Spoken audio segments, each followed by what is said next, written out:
দেখছস হালকা আমার খামারের অবস্থা, কোন শয়তানের ডেইলি আমার মুরগি চুরি করে সাথে নষ্ট করে। তোরে কিন্তু সর ধরতে হবে। দাদু আপনি আইতা কি বলেন? আপনি শুধু দেখতে থাকুন, আপনার চর আমি কিভাবে ধরি। আপনি শুধু বেতনটা অল্প বাড়িয়ে দিয়েন। কি শুনলাম আমি? আইতা তো শিগগিরই গিয়ে ভাবিকে জানাতে লাগবে। ও ভাবি, বিজনেসের তো সর্বনাশ হইয়া গেছে। দাদু তো খামার জন্য হালকাকে ভাড়া করছে, আইবার মুরগি খাবো কি করে? আইবার আমি আই ড্রেস পরে আমি মুরগি সেজে সর দেখব। দেখি মুরগি সর আজ কিভাবে। সাবস্ক্রাইব করবেন। ভাবি মনে হই হালকা বাড়িতে চলে গেছে।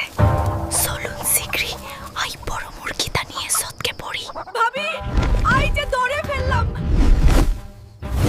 কি হবে? আজকে খেলা হবে সকালে। দাদু আই নাও তোমার মুরগি চর, এখন আমার টাকা দাও। টাকা? কিসের টাকা? আরে